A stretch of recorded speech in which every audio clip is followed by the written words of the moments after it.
नमस्कार विद्यार्थी मित्रांनो, स्वागत आहे आपले सर्वांचे या यूट्यूब चॅनलवर। आज आपण संगणक या विषयाअंतर्गत भाग 6 मध्ये संभाव्य प्रश्न पाहणार आहोत। चला तर सुरुवात करूया। पहिला प्रश्न, 1 किलोबाईट म्हणजे किती निबल्स असतात? तर 1 बाईट म्हणजेच 2 निबल्स। तर अर्थातच 1 किलोबाईटमध्ये 1024 बाईट असतात। तर 1024 चे दुप्पट 2048 निबल्स, म्हणून पर्याय क्रमांक 4 योग्य उत्तर होईल। पुढे, बायोचिप कोणत्या पिढीतील संगणकांमध्ये वापरले जाते? बायोचिप हे AI आधारित तंत्रज्ञानावर ते आधारित आहे आणि हे सध्याची जी कम्प्युटरची पिढी आहे 5वी त्यामध्ये वापरले गेलेले आहे। पर्याय क्रमांक 1 योग्य उत्तर होईल। पुढे, खालीलपैकी इनपुट डिव्हाइस नाही ते कोणते? तर लाईट पेन हा इनपुट डिव्हाइस आहे, ट्रॅकबॉल हाही इनपुट डिव्हाइस आहे, टच स्क्रीन हा देखील इनपुट डिव्हाइस आहे। मात्र प्लॉटर हा आउटपुट डिव्हाइस आहे, कारण प्लॉटर हा प्रिंटर आहे, म्हणून पर्याय क्रमांक 2 योग्य उत्तर होईल। पुढे, मदरबोर्डवरील घटकांमध्ये खालीलपैकी कोणता घटक समाविष्ट होत नाही? तर मित्रांनो, CMOS बॅटरी ही मदरबोर्डवर असते। प्रोसेसर चिप ही देखील मदरबोर्डवर असते। BIOS basic input output system हा देखील मदरबोर्डवर असते। मात्र ग्राफिक कार्ड हा घटक नाही मदरबोर्डचा, हा मूळ घटक नाही, हा स्लॉट देऊन तिथे बसवावा लागतो, म्हणून पर्याय क्रमांक 4 ग्राफिक कार्ड हा मदरबोर्डवरील मूळ घटक नाही। पुढे, IBM 360 संगणक खालीलपैकी कोणत्या पिढीत विकसित झाला आहे? IBM अर्थात इंटरनॅशनल बिझनेस मशीन 360 हा संगणक आहे जो 1960 मध्ये विकसित झालेला आहे। तर हे संगणक 3ऱ्या पिढीतील संगणक आहे। पर्याय क्रमांक 3 थर्ड जनरेशन योग्य उत्तर होईल। पुढे, मायक्रोसॉफ्ट वर्ड उघडण्यासाठी रन कमांडमध्ये काय टाईप करावे? मित्रांनो, रन कमांड जो असतो तिथे आपल्याला काय टाईप करावं की MS वर्ड ॲटोमॅटिकली तिथे ओपन होईल, म्हणजे त्याचा शॉर्टकट की। तर रन कमांडमध्ये आपल्याला टाईप करावं लागेल विनवर्ड। पर्याय क्रमांक 4 योग्य उत्तर होईल। MS वर्ड हा ॲप्लिकेशन रन कमांडमधून उघडण्यासाठी विनवर्ड टाईप करावे लागते, हा एक शॉर्टकट कमांड आहे। पुढे, खालीलपैकी इनपुट डिव्हाइसचे उदाहरण कोणते आहे? इनपुट डिव्हाइस, तर वेबकॅम हे इनपुट डिव्हाइस आहे, कारण ते व्हिडिओ कॅप्चर करते आणि संगणकास पाठवते। पुढे, MS एक्सेलमध्ये ॲब्सोल्यूट ॲड्रेस तयार करण्यासाठी कोणते चिन्ह वापरले जाते? तर ते चिन्ह आहे डॉलरचे चिन्ह। जेव्हा आपल्याला एक्सेल शीटमधील सेल लॉक करायचा असतो, जेणेकरून तो फॉर्म्युला कॉपी करताना बदलणार नाही, तेव्हा हा डॉलरचा चिन्ह वापरला जातो। पुढे, MS वर्डमध्ये नवीन पॅरेग्राफ तयार करण्यासाठी कोणती की वापरतात? MS वर्ड, तर आपल्याला जो मजकूर टाईप करतो आपण तिथे, तर तिथे जर आपल्याला परिच्छेद पाडवायचा असेल तर तिथे एंटर की हा बटन वापरला जातो, ही की वापरली जाते।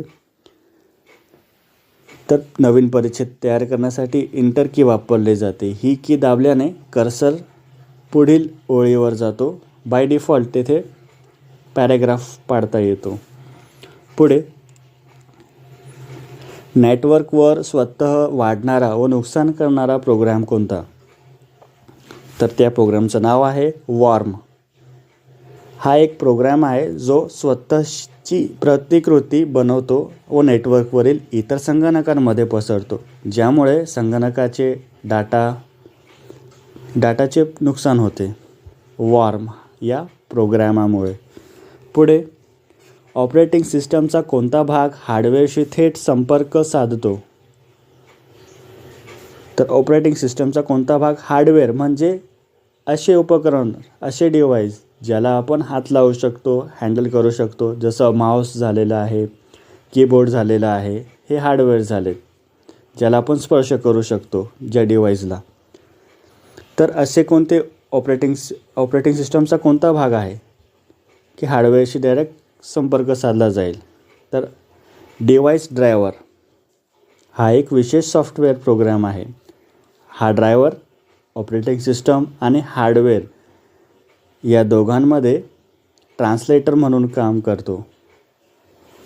पुढे खालीलपैकी ऑपरेटिंग सिस्टमचे मुख्य कार्य नाही ते कोणते?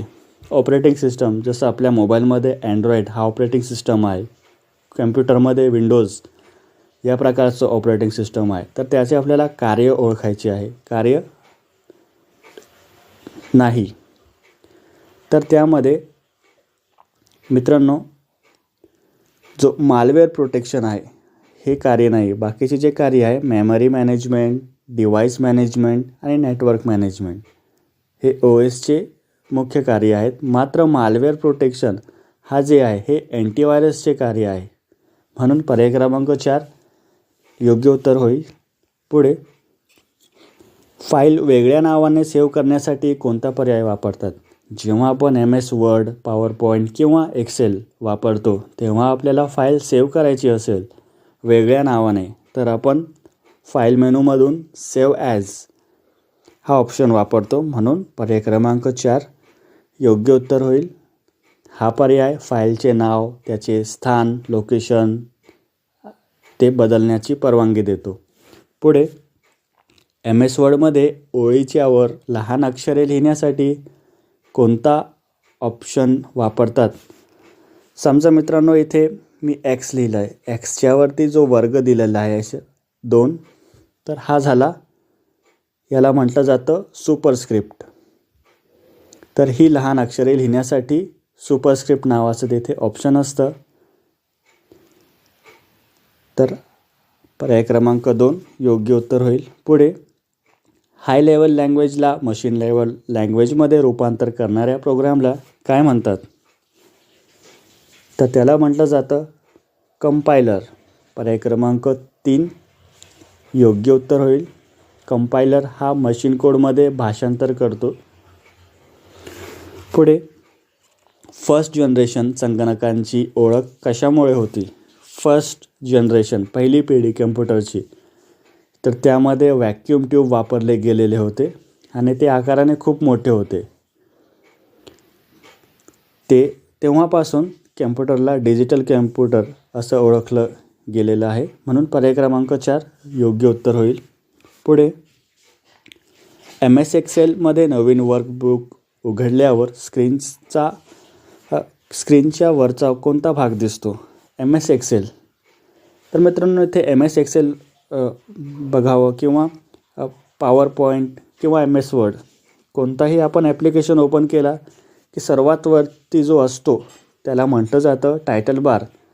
टायटल बारवर तेथे फाईलचं नाव असतं आणि त्याखाली मग टॅब्स असतात, होम, इन्सर्ट, पेज लेआउट वगैरे. म्हणून पर्याय क्रमांक 4 टायटल बार आपला योग्य उत्तर होईल.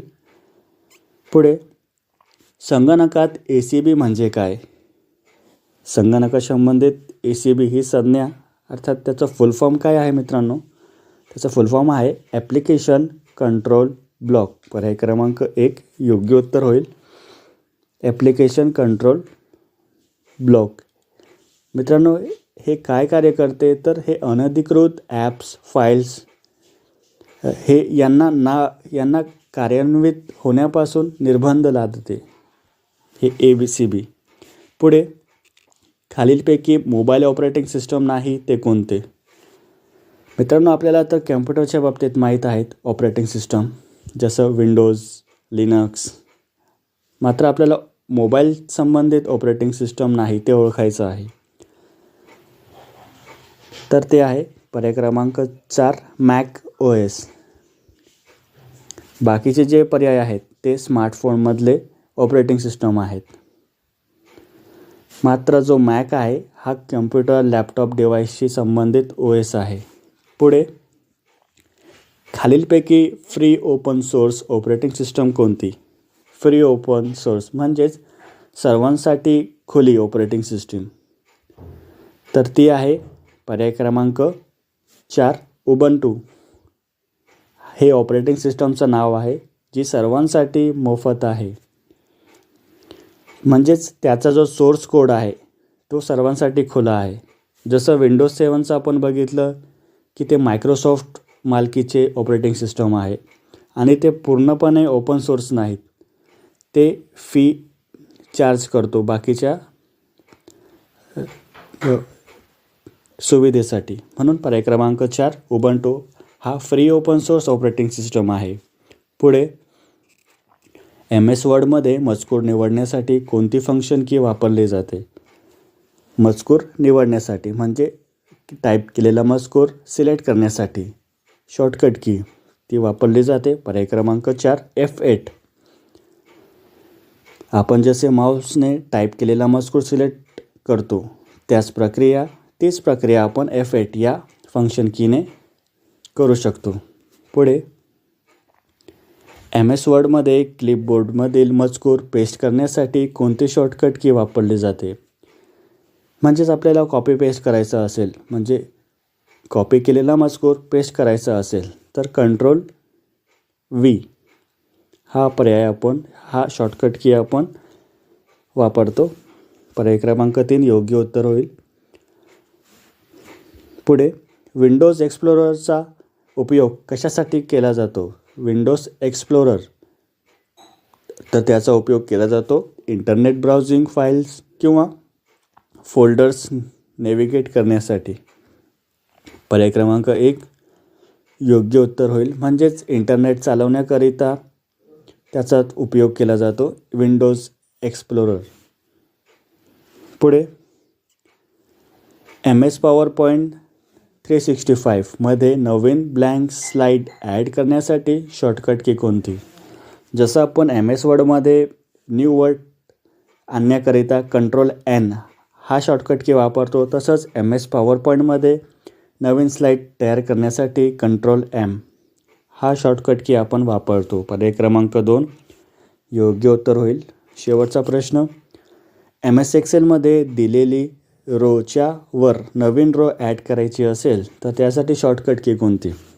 तर MS एक्सेलमध्ये जी वर्कशीट असते तर ती सेलने भरलेली असते, म्हणजे छोटे छोटे बॉक्सेस असतात आणि ती एक रो तयार होते. त्या रोच्या वरती आपल्याला काही एक रो ॲड करायची असेल तर आपण ते माऊसने सहज ॲड करू शकतो. मात्र त्यासाठी शॉर्टकट की कोणती?